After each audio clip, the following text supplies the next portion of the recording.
Hey guys, welcome to the video. My name is Jas Mehta, and in this video we are going to learn about var, let and const in JavaScript.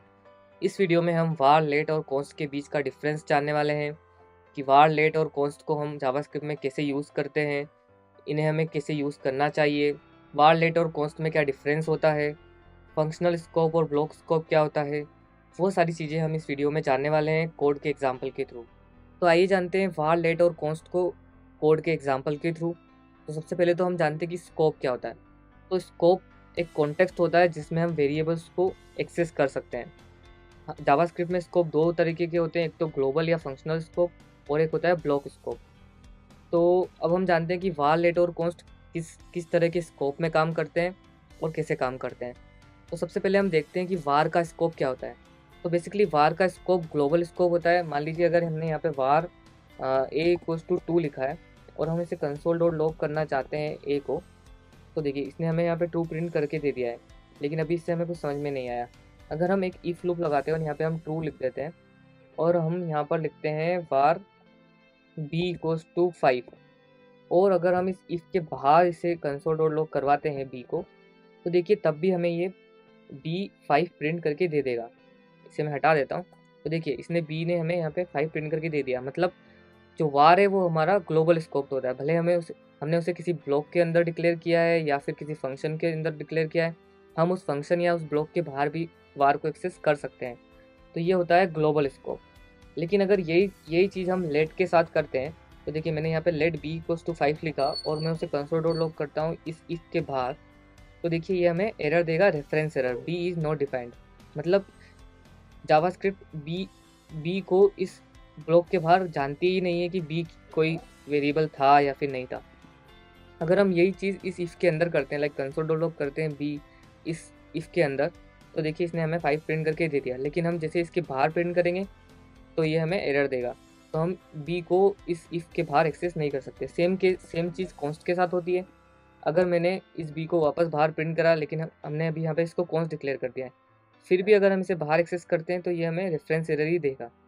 और अगर हम इसे अंदर print करवाते हैं if के अंदर, if एक ब्लॉक है, तो अगर हम इस ब्लॉक के अंदर बी को प्रिंट करवाएंगे तो देखिए ये हमें 5 प्रिंट करके दे देगा। तो हमने जाना कि वार, लेट और कॉन्स्ट का जो स्कोप होता है वो क्या होता है। तो वार का स्कोप होता है ग्लोबल और लेट और कॉन्स्ट का स्कोप होता है ब्लॉक्ड स्कोप। ब्लॉक्ड स्कोप का मतलब होता है कि हम लेट और कॉन्स्ट को सिर्फ ब्लॉक के अंदर यूज़ कर सकते हैं। और ब्लॉक होता है एक इफ ब्लॉक हम ले सकते हैं, एक फोर लूप, उसे भी हम एक ब्लॉक बोल सकते हैं। ब्लॉक बेसिकली जो भी चीज़ें कर्ली ब्रैकेट्स के अंदर बंद हो जाती हैं उन्हें हम ब्लॉक बोलते हैं। अब हम जानते हैं कि रीअसाइनमेंट किस किस किस में होता है। तो रीअसाइनमेंट का मतलब होता है, मान लीजिए मैंने यहाँ पे var a=3 लिख दिया और मैं इसे कंसोल डॉट लॉग करता हूँ ए को, तो ये हमें 3 प्रिंट करके दे देगा। लेकिन अगर मैं वापस a=6 लिख देता हूँ और फिर मैं कंसोल डॉट लॉग करता हूँ ए को, तो देखिए ये हमें 6 भी प्रिंट करके दे देगा। तो हम वार को कहीं पे भी रीअसाइन कर सकते हैं। हमारे पूरे प्रोग्राम में हम वार को कहीं पे भी रीअसाइन कर सकते हैं।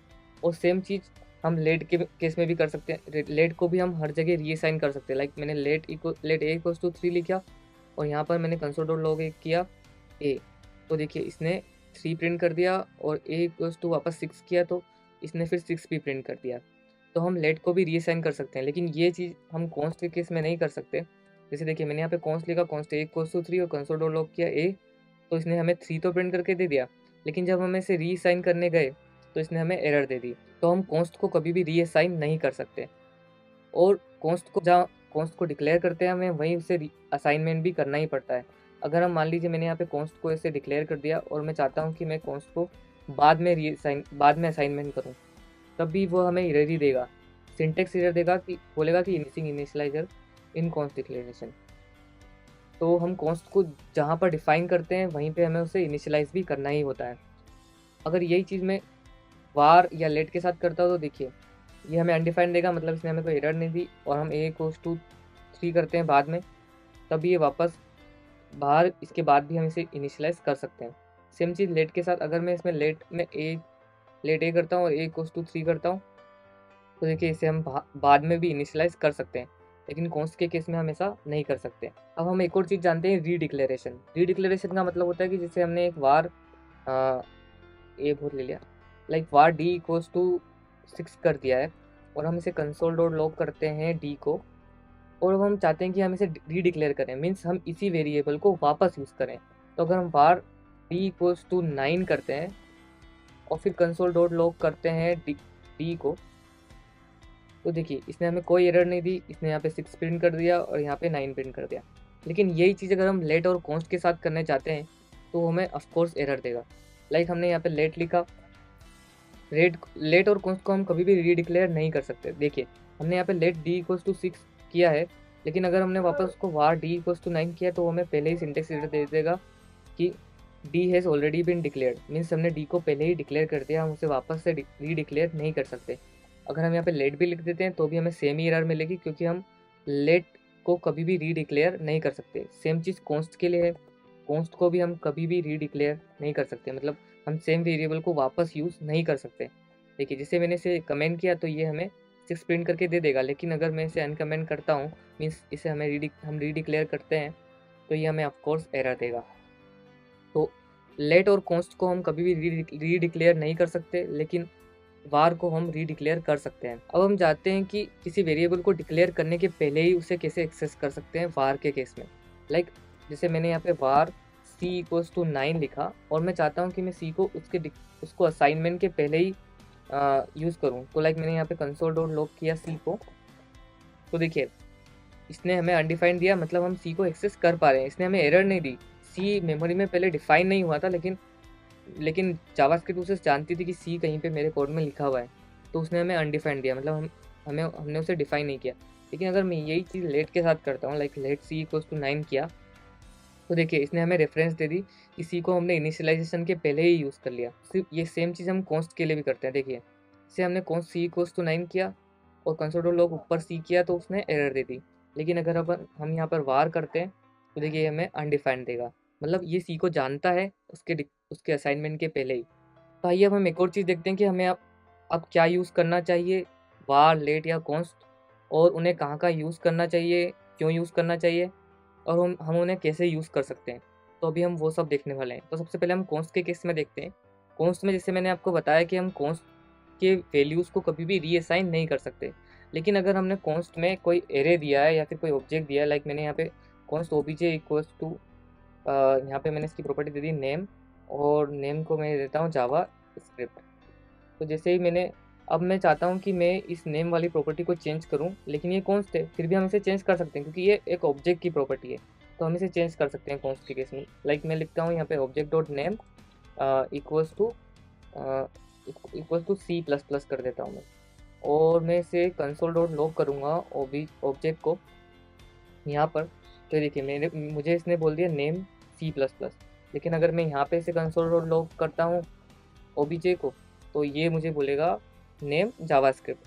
तो हम कॉन्स्ट के केस में ऑब्जेक्ट्स की प्रॉपर्टीज़ को चेंज आराम से कर सकते हैं, और यही चीज़ सेम चीज़ हम कॉन्स्ट में एरेस के साथ भी कर सकते हैं। लाइक अगर मैंने एरे में 1 2 3 लिखा है यहाँ पे 1 2 4, और मैं चाहता हूँ कि मैं इस एरे की वैल्यूज़ को बाद में चेंज करूँ, तो मैं इसे चेंज कर सकता हूँ। लाइक मैं OBJ at zero equals to मैं कर सकता हूँ 4, तो मतलब जीरोथ इंडेक्स पे मैंने इसको 4 चेंज कर दिया।